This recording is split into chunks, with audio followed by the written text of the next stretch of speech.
They came to take her daughters at dawn. By noon, a man no one dared speak to had broken every rule he lived by just to stand between them and the law. The knock was hard, 3 sharp raps that rattled the glass in the door, and for a heartbeat, Ruth Adler thought the storm had finally shaken something loose. But it wasn't wind. She knew the rhythm of desperation by now. It came early in the morning, or after dark, when men had time to stew in their authority and decide they'd waited long enough. Ruth barely had time to gather her breath before the door creaked open on its own. The wind shoved it, revealing 2 figures in dark coats. Marshal Reeve stood in the doorway, his gloved hand still raised, his silver star dull with dust. Behind him, a younger man, Deputy Macklin, fidgeted with his holster like he wanted something to go wrong. Ruth stepped forward slowly, shielding the small bodies behind her. June gripped the edge of her mother's skirt, only 10 but already learning how fear felt in the bones. Clara, younger by 2 years, stayed silent. Her tiny hands balled into fists around the hem of her nightgown. "Ruth Adler," the marshal said with no warmth, no pretense of courtesy. "We're here for the girls." It was a sentence she had tried for weeks to prepare for. Still, it knocked the breath from her lungs. "You're not taking them," she said quietly. "Court said otherwise," Reeve replied. He reached into his coat, pulling a folded paper from inside. The seal was cracked. "Signed off yesterday. Custody transferred to the state. They'll be sent to Springhold, fostered separately." Ruth didn't reach for the paper. She didn't need to. She'd known it was coming, the way a farmer knows when a crop's gone sour no matter how long he stares at the dirt. Since Elias died and the debts caught fire around their home like dry grass, the town had turned colder. A woman alone with 2 girls was an invitation for judgment, for decision-making that had nothing to do with kindness. She tried once more. "Just a little more time. I've applied to teach again. I'm working." "You're not making enough," Reeve said flatly. "They don't want to split them, Ruth. But we both know that's what'll happen." Ruth's breath hitched. Behind her, June pressed her face into her back, whispering something too soft to catch. Deputy Macklin stepped forward. "Ma'am, don't make this harder." "I'm not the one making it hard," she snapped, louder than she intended. "I've kept them fed, warm, safe. You think they'll get that bouncing between strangers?" Reeve sighed, almost tired. "That's not my decision. It's the law." For one suspended second, Ruth's hand hovered near the fireplace poker. Not to use it, not really, just to feel something solid. But she dropped it just as fast. She wouldn't scare her girls like that. Wouldn't give them the kind of memory that twisted love into fear. "Can I say goodbye?" she asked. Reeve didn't answer right away. But then he nodded once. "Make it quick." She turned, crouched low, and gathered both girls into her arms. June was trying not to cry. Clara already was. Ruth kissed their foreheads, whispering promises she didn't know how to keep. "I'll find you," she said. "No matter where they send you, I'll come." And then she stood, chest hollow, and stepped aside. But the wind blew harder then, so sharp it nearly took the door off its hinges. And with it came the creak of hooves on the frosted road. Not a patrol, not anyone Ruth expected. She turned, instinctively, squinting past the swirling dust and broken light, and saw the shape of a rider cresting the hill near the pine line. One man, one horse, a silhouette black against the morning gold. Reeve turned too, blinking. "You expecting someone?" Ruth shook her head. The rider came slow, deliberate. He didn't hurry, didn't wave. His duster was the color of old smoke, and his hat cast a shadow across his face. But the town had whispered about him too long for there to be any doubt. Reeve took a step backward. "John Holt," he muttered. Even Macklin flinched. John Holt hadn't been seen in town for months, not since the shootout near Dead Creek, where they said he'd left 3 bounty men bleeding into the sand. He didn't live in Bitter Hollow. He lived past it, beyond the ridge, beyond the law. Alone. Some said he was half mad. Some said he was a killer. Most just said nothing at all. But now he was here. His horse stopped at the edge of Ruth's small yard. Holt dismounted with the unhurried grace of a man who feared nothing in the world. He walked forward, eyes locked on the door, on Ruth, then past her, to the children. Reeve squared his shoulders. "This ain't your business, Holt." John stopped at the porch. "Then you should be gone by now." The silence was razor sharp. "You threatening the law?" Macklin asked, voice cracking just slightly. John didn't answer. He just looked at Ruth. "You got coffee?" he asked. Ruth, stunned, nodded. "Mind if I come in?" It was ridiculous. It was terrifying. But her voice answered before her head caught up. No, I don't mind." John stepped past the marshal without so much as a glance. Reeve reached for his gun, but didn't draw. Not yet. John walked into the kitchen and sat like he'd been invited to Sunday supper, like he'd always belonged here. Ruth followed, hands shaking. She poured coffee, barely aware she was doing it. Behind her, Reeve spoke again, louder now. "This is official business. You harboring interference." John's voice was quiet. "You said yourself, Marshal. They didn't want to split them." "That ain't your call." John sipped the coffee. "Now it is." Macklin stepped forward. "We'll be back with more men." John smiled faintly. "Bring as many as you want." Ruth watched the lawmen retreat. They didn't run, but they didn't look back either. And when the door closed again, she finally asked the question, clawing up her throat. "Why?" she whispered. John looked at the girls, at the hearth, at the photo of Elias on the mantel. Then he said simply, "Because nobody else did." Outside, the wind picked up. In town, word would spread, and Ruth Adler's quiet fight had just become something far louder. Ruth barely slept that night. Not with John Holt asleep in the chair across the kitchen. Not with her daughters curled up on either side of her in bed, like they were trying to keep time from moving forward. The fire had died down to embers. Every time a gust of wind whistled under the boards, she jerked awake, half expecting to see Reeve and his deputy standing at the foot of her bed, guns drawn, paper in hand. But it never happened. Just John, arms crossed, chin tucked, the brim of his hat shadowing a face that didn't look peaceful, only still, like a man holding too much under the surface and refusing to let it rise. When the sun bled orange across the frosted glass, Ruth rose, careful not to wake the girls. She stepped into the kitchen, heart thudding unevenly, and for a moment she just watched him. He looked as if he'd never moved. Then, as if sensing her gaze, his eyes opened. "You snore," he said flatly. Ruth blinked. "Excuse me?" He stood, rolling his shoulders like they ached. "The little one too. Sounds like a freight train." She flushed, crossing her arms. "You're one to talk. You slept with your boots on." "Didn't plan to sleep." "Then, why'd you come?" John tilted his head slightly. "You know why." "No," she replied, voice tightening. "I really don't. You ride down from the ridge, scare off 2 lawmen, and take over my kitchen like you're the second coming. Why, Holt? Why now?" He looked at her then, not just glanced, but really looked, and the quiet between them grew heavier. "You asked them to wait," he said, "and no one listened. That don't sit right." "That's not an answer. It's the only one I've got." She opened her mouth to say something more, but a creak from the hallway cut her off. June peeked in, rubbing her eyes with one small fist, her other hand already searching behind her for her sister. Clara stumbled in a beat later, hair wild, voice still full of sleep. "Is he still here?" John gave a small nod. "Morning." Clara stared at him.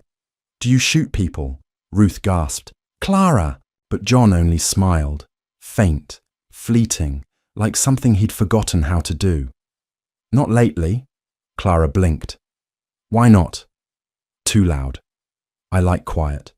She nodded solemnly, accepting that as gospel, and wandered toward the stove like nothing unusual had happened. John looked back at Ruth.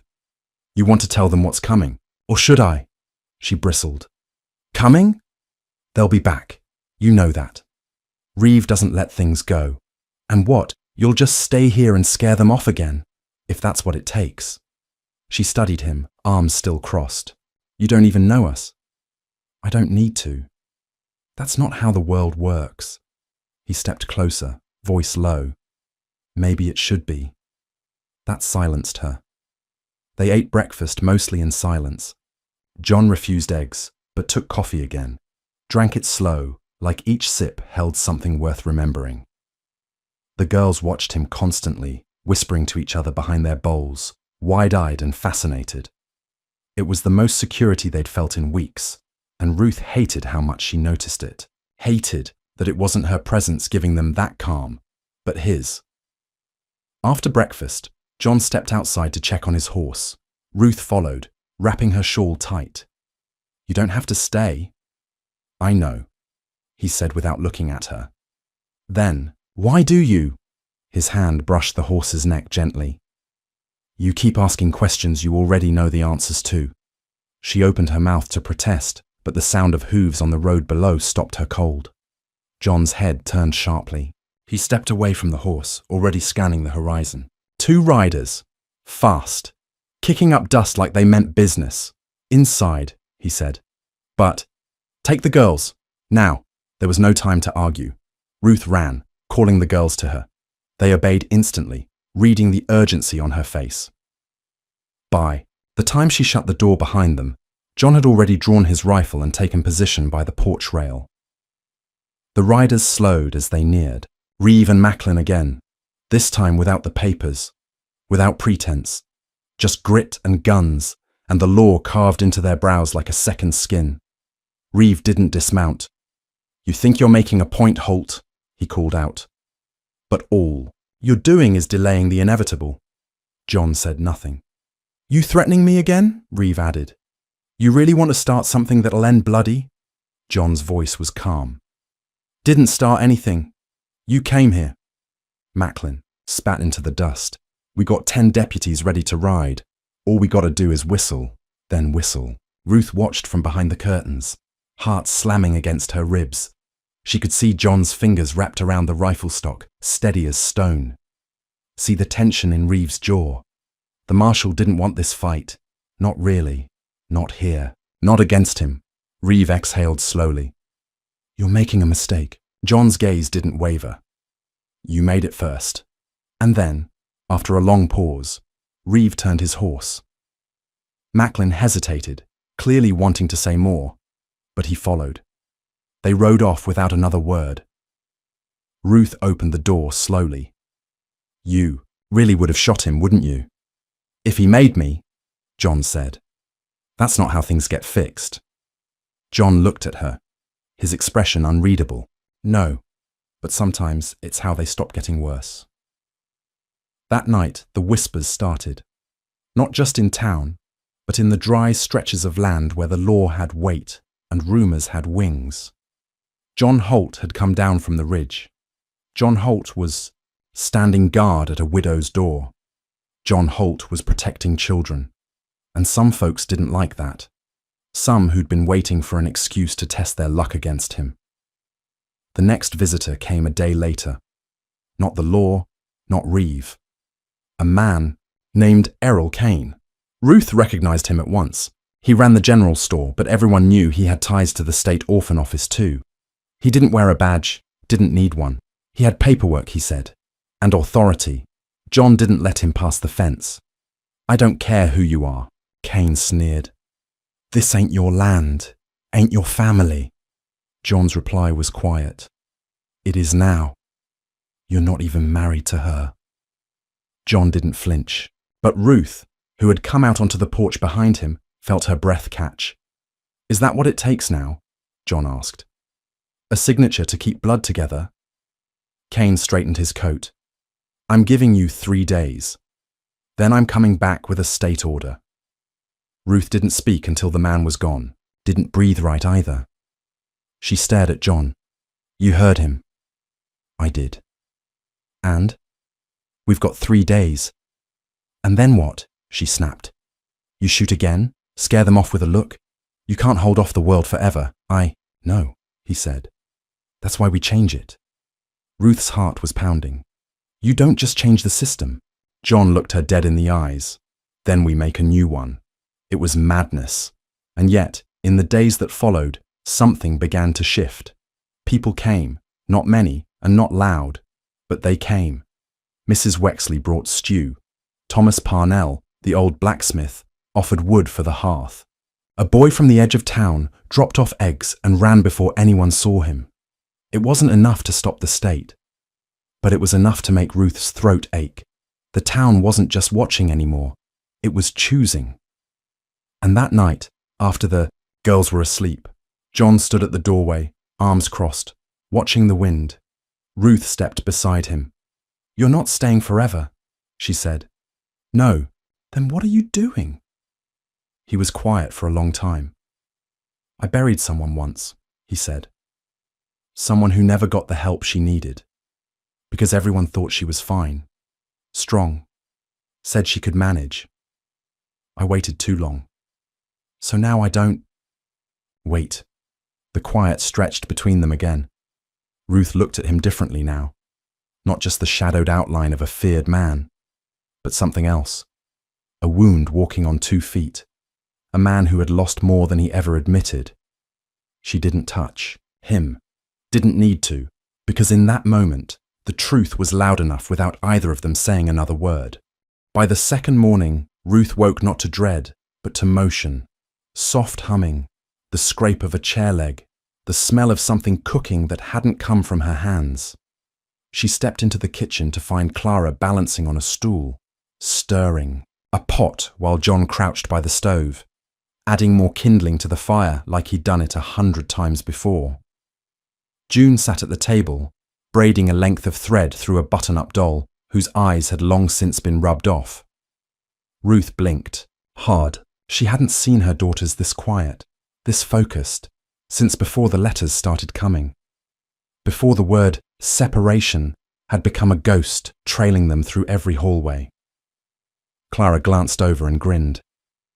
He said I can help if I don't burn anything. John didn't turn. Still waiting to see if she holds up her end. Ruth smiled faintly, then stepped out onto the porch, needing air, needing to breathe past the tightness in her chest that wasn't fear anymore, just the weight of knowing what would come next. The breeze carried a scent of wet pine and old wood smoke. Her boots crunched frost as she crossed the yard, gaze drifting toward the hill beyond town, where the law watched from a distance, and men like Errol Kane counted minutes like vultures.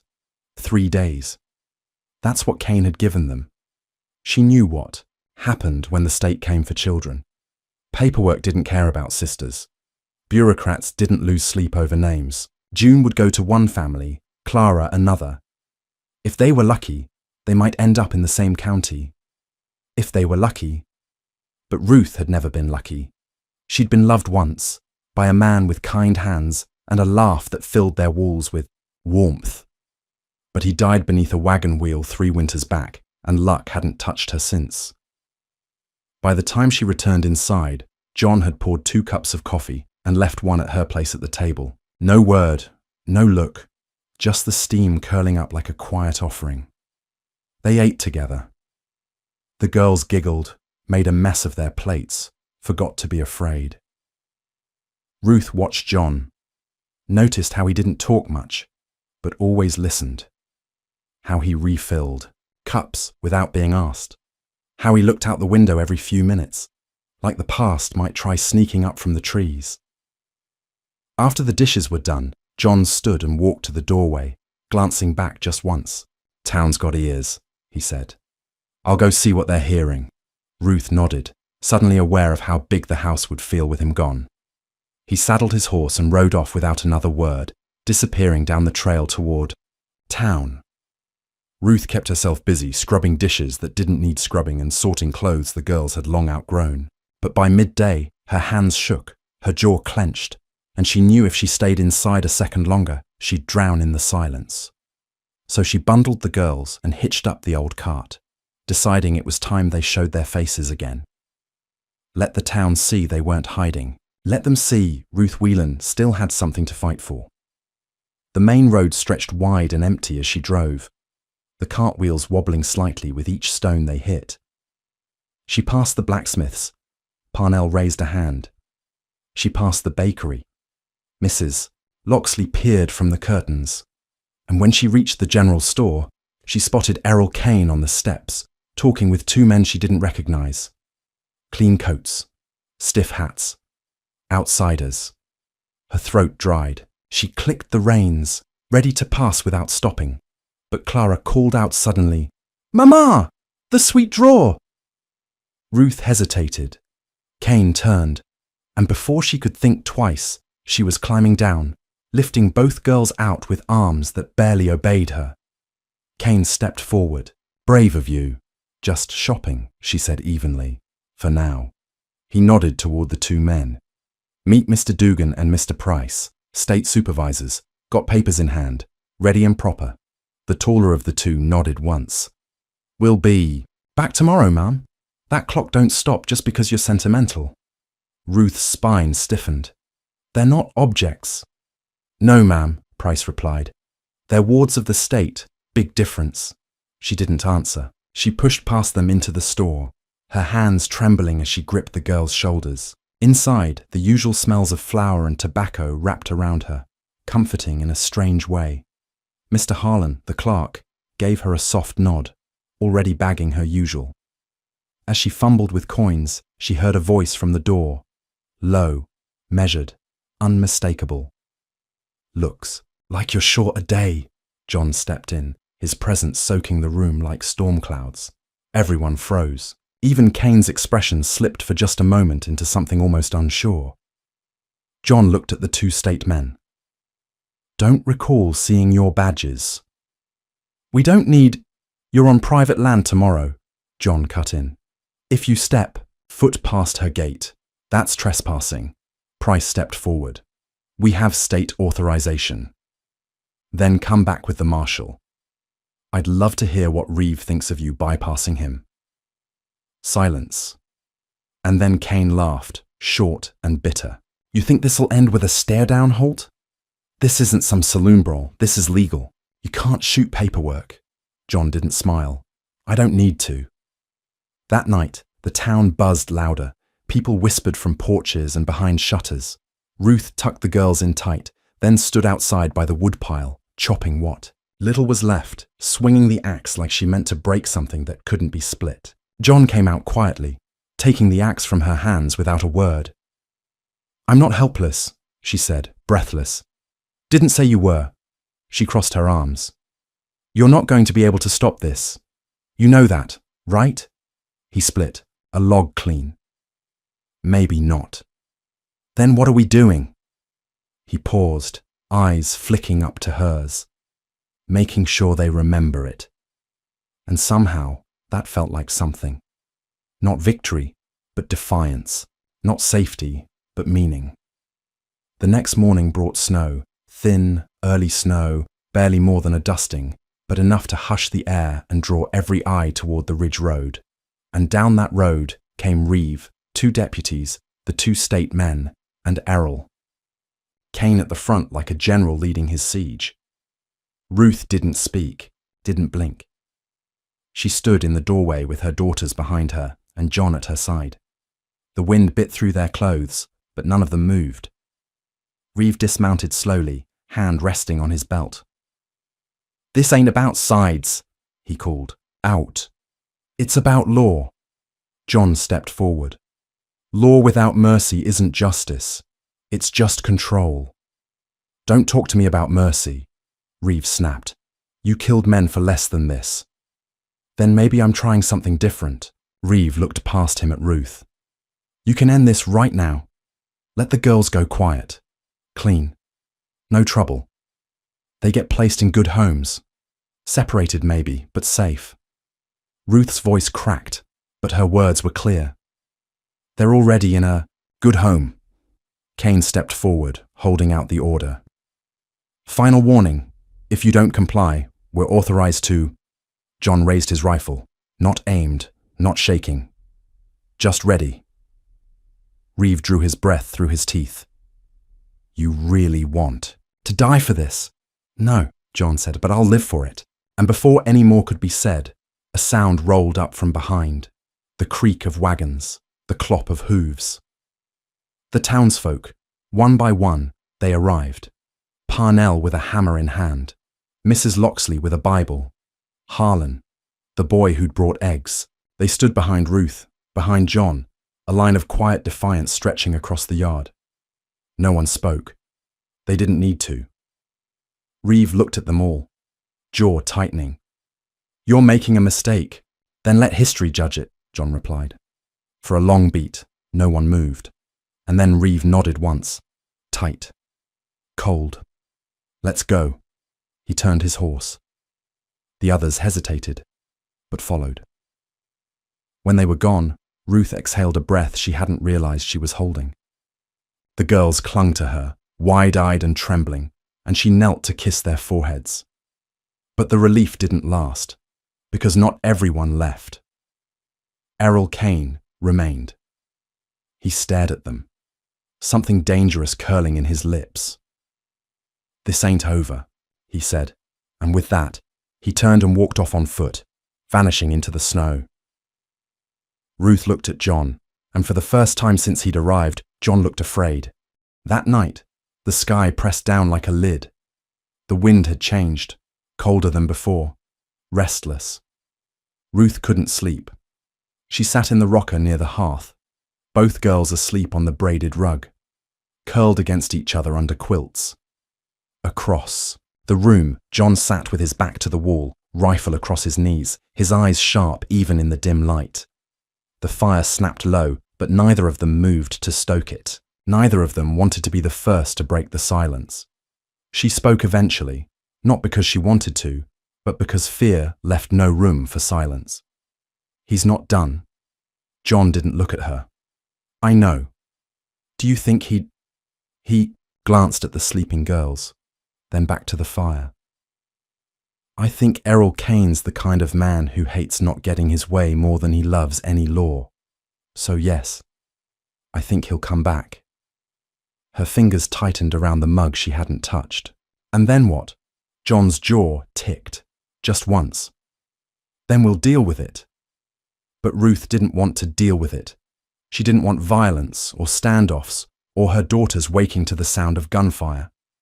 She wanted peace, a quiet life. Something solid she could promise them after all the things she'd failed to protect them from.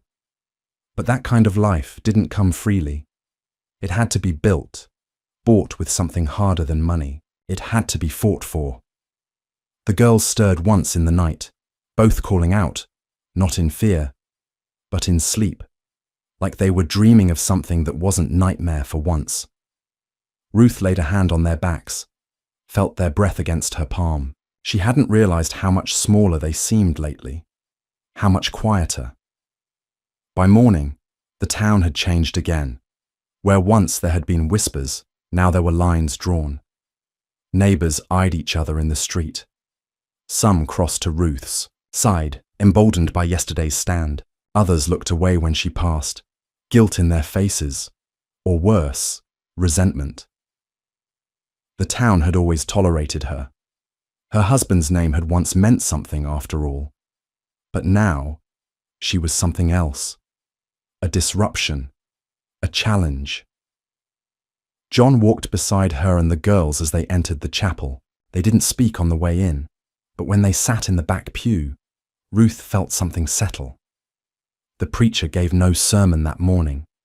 Instead, he invited those with prayers to share them aloud. An old tradition, one mostly fallen out of use. But something about it felt fitting. Maybe it was the tension. Maybe it was the cold. I pray, the blacksmith said, rising slowly, for wisdom in the face of men who confuse cruelty with righteousness. I pray, said Mrs. Loxley, standing beside her cane, that children never again be treated as spoils of bureaucracy. And then Ruth surprised herself by rising too. Her voice didn't tremble. It didn't even shake. I pray, she said, that fear doesn't win. Not in my home, not in this town, not while my daughters are still watching. No one spoke after that, not for a while. John didn't say a word the whole way home. But when they reached the cabin, he paused at the door, waiting for the girls to rush inside, then turned to her. They'll come at night. Ruth nodded. I know. We need to be ready. The afternoon passed in a blur of preparation. Ruth gathered blankets, food, stashed what she could in the root cellar in case they needed to hide. John moved through the house like a shadow, boarding windows, reinforcing the front door, setting up trip lines in the trees along the trail. He never raised his voice, never hurried, just moved like a man who'd done this before, like he knew exactly what shape danger took when it came calling. By dusk, the house was a fortress in miniature, and Ruth hated every inch of it. She sat the girls down before nightfall and told them stories. Old ones. Not about brave men with guns or battles won, but about clever girls who outsmarted wolves, sisters who found each other through forests of lies and dark paths. June listened with her chin on her knees. Clara played with the edge of her braid, nodding along. Neither asked why the stories felt so heavy tonight. Maybe they knew. Then the sun dipped below the ridge, and silence came again. Not the peaceful kind, but the waiting kind. The kind that presses in around your ribs and makes the air feel thick. Ruth stood by the front window, watching shadows crawl over the snow. John sat by the door, rifle in hand, knife at his belt, breath steady. It came fast. A single shot, far off, then another, closer. Not aimed. Warnings. Ruth pulled the girls close, heart thudding. They're pushing, John murmured. Testing. Who'll run? A pause. Then boots on gravel. The crunch of movement in the trees. Multiple footsteps. No horses. They wanted to come quiet. John stood, motioned Ruth and the girls back toward the rear room. Stay low. Stay quiet. But Clara whimpered, grabbing his coat. Don't let them take us. He knelt, face level with hers. Not while I breathe. The front door shuddered once. Then again, a voice called out. Kane. Whelan. We gave. You time! We offered kindness! Ruth opened her mouth, but John stepped forward. You offered threats wrapped in polite words. We declined. Another pause. Then Kane snarled, You think these people will keep backing you when you draw blood? In their name. You think they'll keep you warm when the cold sets in and you've made enemies of the only power left? We'll see, John said. Then the third hit. A battering force. The door cracked. Ruth pulled the girls to the floor, covering them. As John raised his weapon, the door burst open, but it wasn't Kane who stepped through. It was Dugan, one of the state men, alone, pale, shaking. He held up both hands. Wait! Don't shoot! I didn't come for that. John's aim didn't waver. You're not welcome here. I know, Dugan gasped. I didn't come for the kids. I came to warn you. John frowned. Warn us? They're not waiting for a court order. Kane paid off someone in the county records office. There's a falsified seizure notice. He's going to use it to take the whole property, tonight. And if you resist, he's got men ready to say you fired first. John lowered the rifle just slightly. Why tell us? Dugan swallowed hard. Because I've seen what happens to kids in the system when men like Kane are involved. I ain't part of that. I won't be. Ruth stepped forward. So what do we do? John's eyes were already scanning the window. We move. Where? She asked. To the only place Kane won't follow. Ruth's heart dropped. The mines. John nodded. The mines had been sealed for years. Old shafts, too unstable for work, too deep for rescue if something went wrong. But they were beyond the county border, outside Kane's jurisdiction, and more importantly, a place no one would willingly walk into. They packed in minutes, bundled the girls, took what food they could carry. John led them on foot through the trees, taking the back trail most didn't know existed. Dugan stayed behind, promising to slow anyone who followed. Whether he would or could, none of them knew. Snow fell again as they climbed, soft but relentless, covering their tracks almost as soon as they made them. The girls didn't cry, didn't ask questions. They just held tight to Ruth's hands, trusting her in a way that broke her heart. By the time they reached the ridge, night had swallowed the world whole. The mine entrance loomed like the mouth of a dead god, black and silent. John pulled back the old boards, revealing the narrow tunnel. "I'll go first," he said. "Step where I step. No light, just your hands on the wall." Ruth nodded, heart thudding. She took June's hand. June took Clara's. And one by one, they stepped into the dark. The cold was instant. The silence louder than any gunshot. Ruth couldn't see her feet, could barely hear John's movements ahead. But they walked. For what felt like hours, they walked until suddenly John stopped. "Here." He struck a match. Dim orange light revealed a hollow, dry, stable, barely large enough for the four of them. Old supplies littered the space. Cots, cans. Someone had hidden here once before.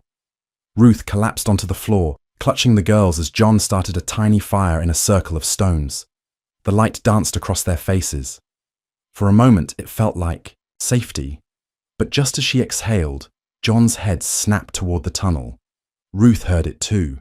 A sound. Far off. Boots. Coming closer. The footsteps echoed with eerie precision, each one striking the stone floor of the mine like the ticking of a clock winding towards something inevitable. Ruth didn't move. She pulled Clara tighter, her hand finding June's wrist in the dark. The fire John had built was so small it barely lit the hollow, but now it seemed like a beacon. Too loud, too bright, too obvious. John doused it with his boot in one swift motion. Darkness fell again like a shroud. He pressed a hand against the wall and crouched low, motioning silently for them to do the same. The girls obeyed without sound. Ruth's knees trembled, but she bent low beside them. The cold from the ground seeped into her bones, but it was nothing compared to the ice rising through her veins. There was no turning back, no trail to follow, no cavalry coming over the ridge. It was just them. Them and whoever had decided to follow into the mouth of the earth.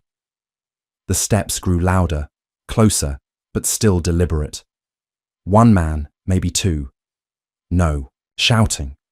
No torches yet. John tilted his head, listening intently. Ruth could see the profile of his face in what little glow remained. His jaw was tight, his breathing silent. He reached into his coat and drew a knife. Long, black-handled, wickedly sharp, and slid it into his palm like he'd done it 100 times before. Then, the steps stopped. Silence. A pause stretched too long.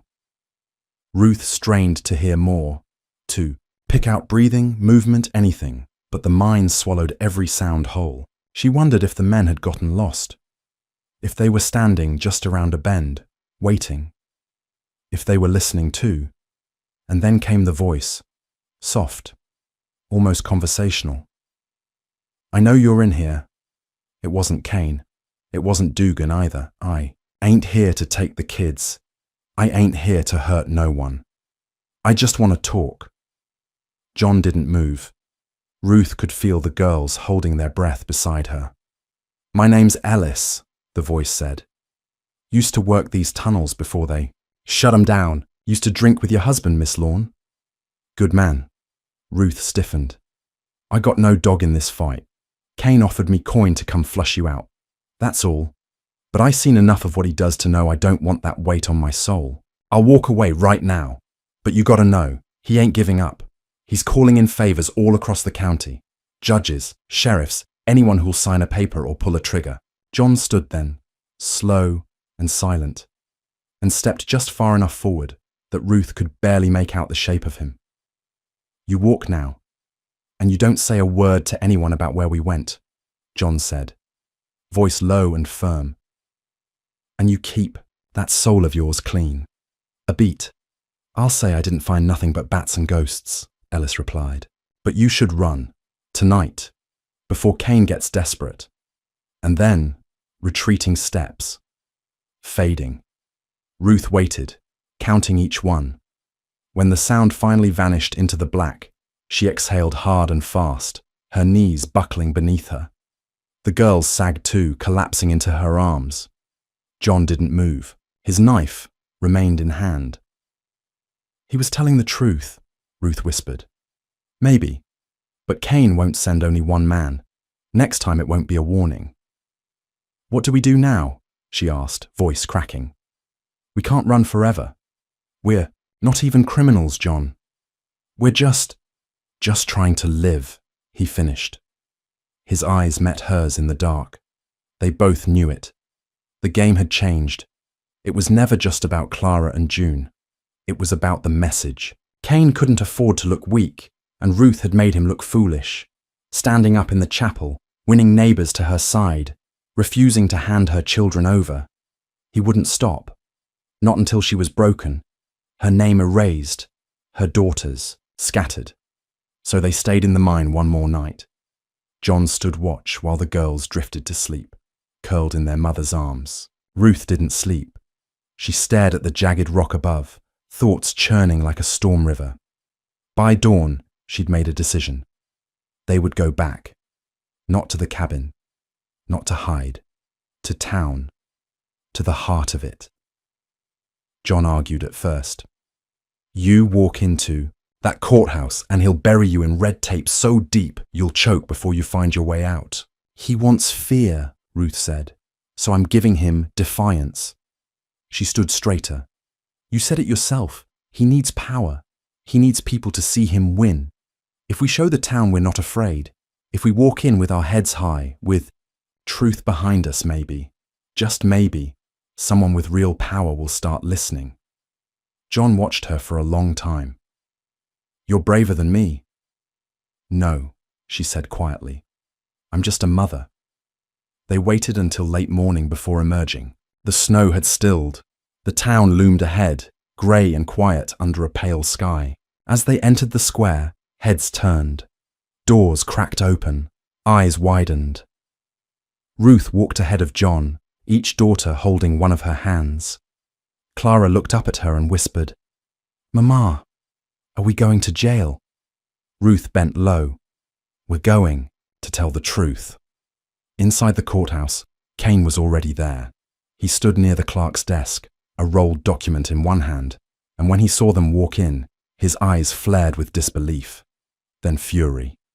"Well," he said slowly, "would you look at that?" Ruth stopped 10 feet away. "We're not running anymore. You're trespassing on county property. We're here to file a claim," John cut in. Cain blinked. "A claim?" John stepped forward and dropped a packet of papers onto the desk. "This is a notarized affidavit of illegal seizure threat per County Code Section 1405 signed by Ellis Murney, stating that you offered him coin to remove minors by force." The clerk blinked. "Furthermore," John said, producing another page, "this includes affidavits from 4 townspeople, Mrs. Loxley the blacksmith, Deputy Hart, and Preacher Miles, all testifying to your conduct in recent weeks." Cain's face lost colour. "You think this'll stick?" he snarled. "You think you can bring me down with paper and sympathy?" "I think," Ruth said, stepping up. "You made one mistake too many. You went after my daughters." Behind them, the door creaked. 3 figures entered, Deputy Hart, Preacher Miles, and a man Ruth didn't recognize until John whispered, "The circuit judge." Cain spun to face him. "What the hell is this?" The judge raised a hand. "An investigation. You'll stand down, Mr. Cain, until we sort this. You've got no right." "I've got every right," the judge snapped. "And if you continue obstructing, I'll have you removed." Ruth didn't breathe. For one long moment, it seemed Cain might lunge. His fists clenched. His eyes darted toward the girls, toward John, toward the judge. Then, without a word, he threw the packet of papers onto the ground and stormed past them, slamming the door behind him. Relief didn't come immediately. It came slow, staggered. The judge spent hours reviewing documents, questioning everyone. Ruth was pulled aside multiple times. So was John. but no one cracked. No one backed down. By sunset, Kane was suspended pending a formal hearing. It wasn't jail. It wasn't permanent, but it was something. Outside, the town buzzed with whispers. Ruth and the girls stood in the square, not quite knowing what to do next. Then Mrs. Locksley appeared, holding out a wrapped parcel. "Bread," she said. "Still warm." Behind her, the blacksmith raised 2 fingers in a nod. The schoolteacher smiled. Others followed. Nods, small gestures, quiet things. But they mattered. John stood off to the side, watching all of it like a man who didn't know how to step into it. Ruth crossed to him. "You don't have to go." He looked at her, brow furrowed. Wasn't planning on it. She hesitated. "Not just tonight. I mean after. You don't have to go." He studied her, the girls, the town. Then, finally, he said, "We'll see." But she saw something shift in his face. Not a promise, but the beginning of one. The wind had changed by morning. It carried a bite now, dry and sharp, like something was coming that didn't know how to announce itself kindly. Ruth felt it the moment she stepped out of the boarding house, Clara and June tucked close against her sides. The courthouse doors had closed the evening before, and though Kane had stormed off without chains or punishment, the fact that he had stormed off at all meant something. For the first time since Nathaniel's funeral, Ruth didn't feel like she was walking uphill with every breath. People had looked her in the eye. The whispers weren't cruel. No one had spit near her boots or muttered about witch widows. And yet, under all that, still something cold moved, like the quiet just before the sky split open. John didn't say anything about it. He stood at the corner, hands in his coat, eyes steady. He looked like he'd been up all night, but not tired. Watchful, ready. There was a strange calm about him now, like he'd finally stepped into the role he'd never wanted, and it fit him more than he'd expected. Not just a guardian, not just a wanderer, something in between. "We'll eat at the inn," Ruth said. "Then we go see Deputy Hart. If there's going to be a hearing, I want to know when and where." John nodded. He didn't mention the others, Kane's friends in nearby towns, the private men with quiet knives and no names who might still be waiting for a chance. He didn't have to. The girls were quieter than usual, both of them keeping their eyes on the street like it might turn on them at any second. And by noon, Ruth knew why. The crowd started small, a few men on the far side of the square, then more. Women she didn't recognize, older men with papers in their hands, talking low and fast. Then came the bark of horseshoes, 3 riders, heads bent, coats flapping hard against their sides. Not lawmen, not Kane, but trouble. Ruth pulled the girls behind her. John stepped in front without speaking. One of the riders veered off down an alley, the other 2 pulling up near the old post office where Kane's office used to be, before he tried to climb the county ladder. They dismounted, one of them carrying a satchel that sagged heavy with something metal. "They're filing counterclaims," Deputy Hart muttered, appearing beside them. "It's not just Kane now. He's called in 2 landholders from Blue Hollow and 1 merchant from Maybury, all saying you're endangering the children. They're making it look like concern, not vengeance. They want to bury us in paperwork," John said. Hart nodded grimly. "And delay the hearing. Maybe long enough for Kane to regain leverage." Ruth's voice was steady. "Will the judge see through it?" "He might, but if the pressure keeps building..." "We don't have time to hope," John cut in. "We need to go to the judge directly. Now." Hart blinked. "He's 2 towns over by now, left this morning on the circuit. Next nearest court is 3 days out." John swore under his breath. That cold wind returned, sharper now. Ruth clutched Clara's hand, then June's. "If they win, if they get any one of these new claims to stick..." "They won't," John said, more to her than to Hart. "Not while I breathe."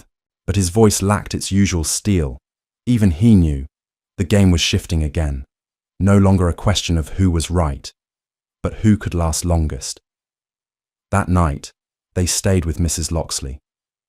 The old woman had cleared out the back room of her home, laying out quilts and a tin stove, filling their bowls with stew that steamed and smelled faintly of rosemary. The girls slept soundly for the first time in days.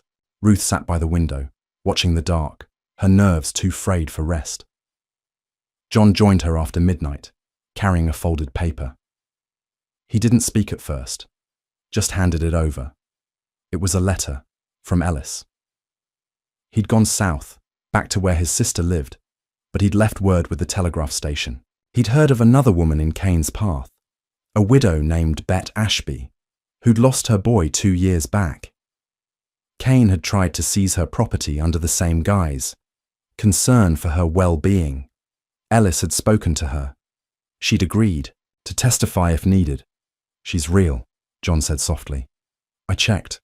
Hope, a thread, but strong enough to hold on to." Ruth folded the letter carefully and tucked it into her coat. In the morning, they set out again. Not away this time, but deeper in. House to house, shop to shop. Ruth spoke to anyone who'd listen, not pleading, just telling the truth. Not about revenge or bitterness, but about what it meant to wake up with your children in your arms and go to bed not knowing if someone might steal them away with ink and lies. John didn't say much, but his presence was louder than any speech. The townspeople listened. Some nodded, some didn't. But something shifted. And then, 3 days later, the judge returned. He called an emergency hearing. The courthouse packed, fast. Not everyone could fit. Some stood at the windows, others out on the steps. Ruth held her breath as each party was called forward. Kane, calm and coiled, acting as though this was just routine. The 2 landholders beside him, clutching, papers, the merchant too, all presenting carefully written arguments about concern and the public good. Then it was Ruth's turn. She stepped forward. But before she could speak, someone else did. "I have something to say." It was Bet Ashby. She limped forward, one hand on a cane, the other holding a folded letter. Her voice was quiet but steady. "I was threatened 2 winters back. Told I'd be safer with my land in someone else's name. Told it was for my own protection. Mr. Kane offered his help in exchange for a signature. I lost the deed. My boy had been gone 6 months. I had no fight left, but I watched what he did after, to others. Now I see he's trying again." The judge leaned forward. "Are you saying your property was unlawfully seized?" "I'm saying it was coerced, just like what he tried with Miss Lorne." Kane shot to his feet. "This is hearsay." The judge slammed his gavel. "Sit down, Mr. Kane." And then more came. Mrs. Loxley stood. The blacksmith, the schoolteacher, even Hart stepped forward, showing copies of reports, signed and dated. And John stepped forward last. He spoke of what he'd seen, what he'd protected, not in grand language, but in words that felt like they'd been carved from the same stone as the man himself. When it was over, the room was silent. Then the judge spoke. "All claims against Miss Lorne are dismissed." Cheers rose. Soft at first, then louder. "But," the judge added, "this court will be reviewing Mr. Kane's position and prior dealings. Effective immediately, he is barred from filing further guardianship claims pending investigation." Kane didn't speak, didn't shout. He simply turned, eyes burning, and walked out into the cold without a word. The next few days were a blur. People stopped Ruth in the street. Children came up to Clara and June to offer ribbons or marbles or chalk. John fixed the porch steps at the boarding house. Mrs. Loxley taught Ruth how to bake rye bread. Nothing dramatic, nothing grand, but it felt like healing. One evening, Ruth sat with John on the porch as the sun dipped low. Clara and June were chasing moths in the yard, their laughter high and bright. "You'll leave soon," Ruth said. He looked at her, surprised. "You were never meant to stay," she added. "You've got the road in you. I see it. I've always seen it." He didn't reply right away. Then, maybe not. Ruth turned toward him. You've done enough. More than enough.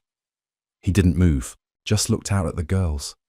A softness in his face she'd only seen once before, when he first saw them sleeping safe in the mine. I'm not sure where else I'd go, he said quietly. The words hung there between them, unfinished, unpolished, but full of something real.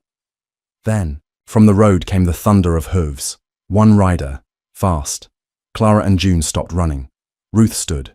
The horse skidded to a stop in the dust. A boy, barely 16, waved a telegram.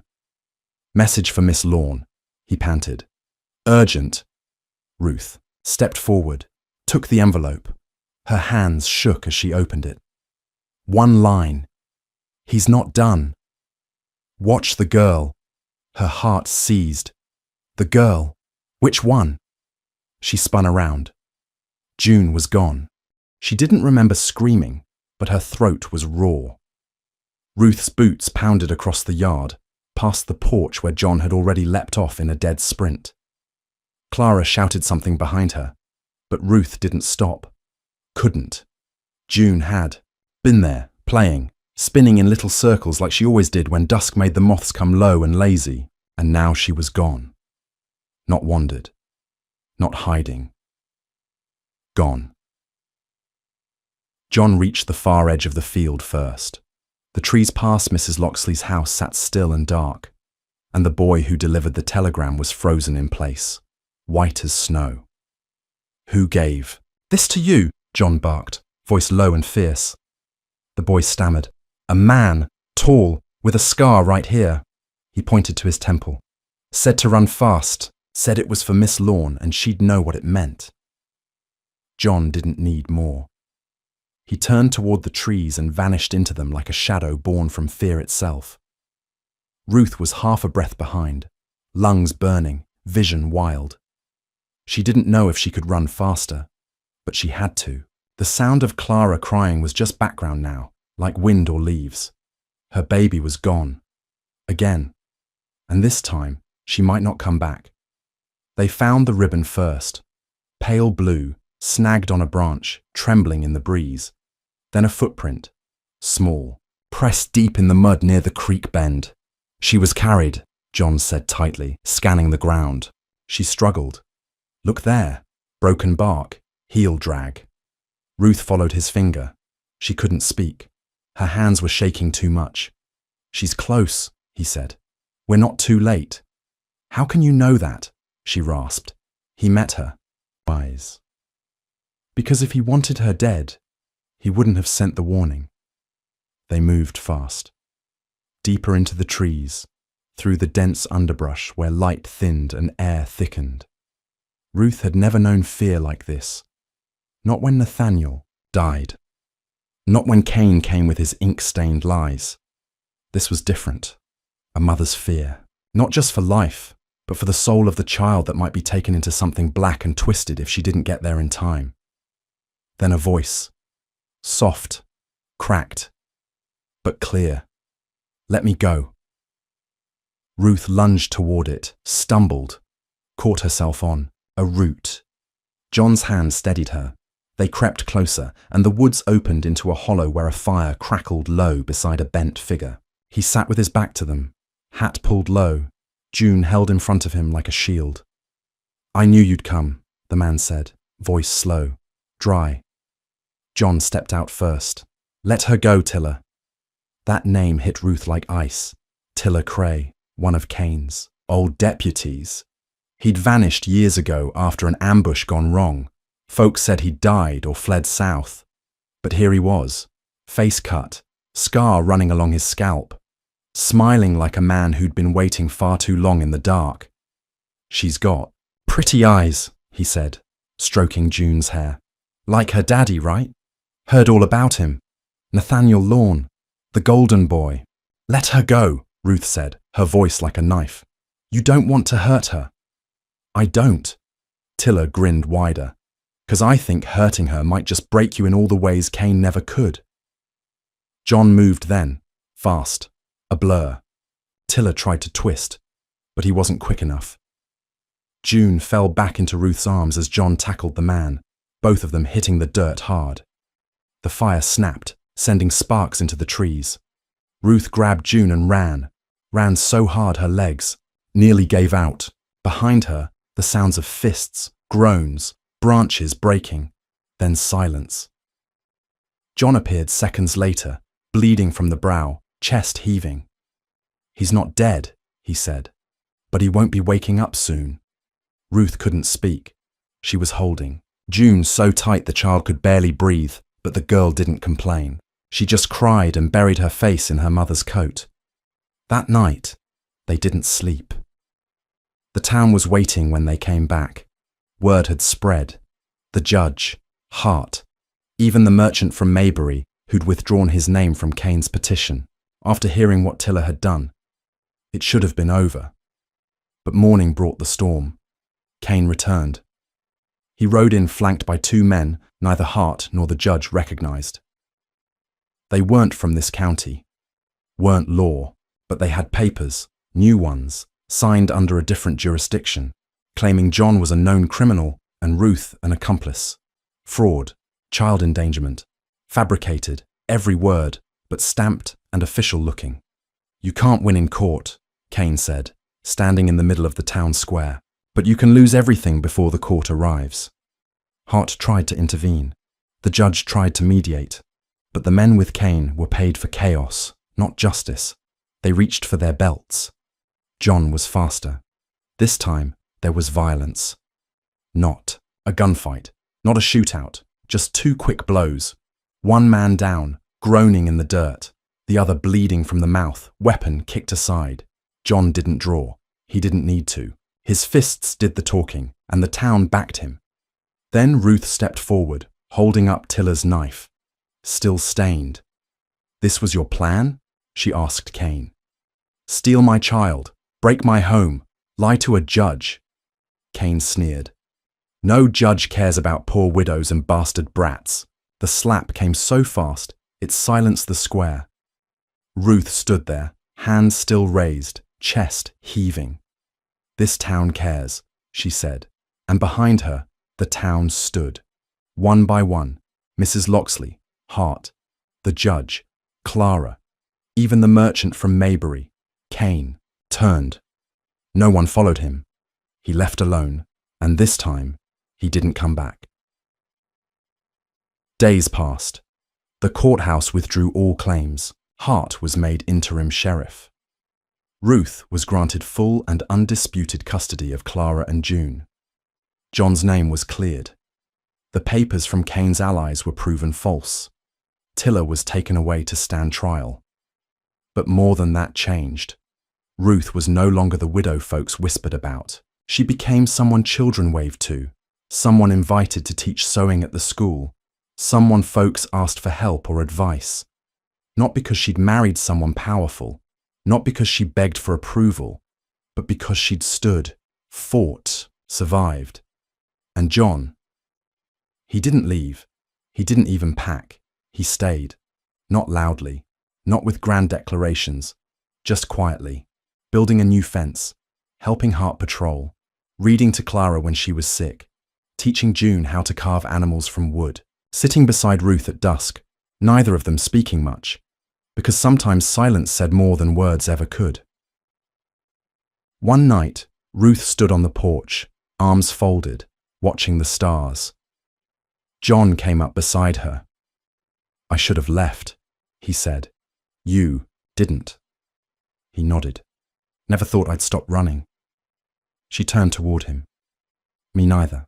And then, quietly, "Maybe that's what love is." He didn't answer. He didn't need to. The next spring, they married under the old tree behind Mrs. Loxley's house. Clara wore flowers in her hair.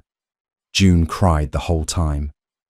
Not because she was sad, but because she'd never thought a heart could be so full it hurt. And from that day on, they weren't a widow and her daughters. They weren't orphans and a loner. They were a family, a strange one, a broken one, but a family. And for the first time in a very long time, that was enough.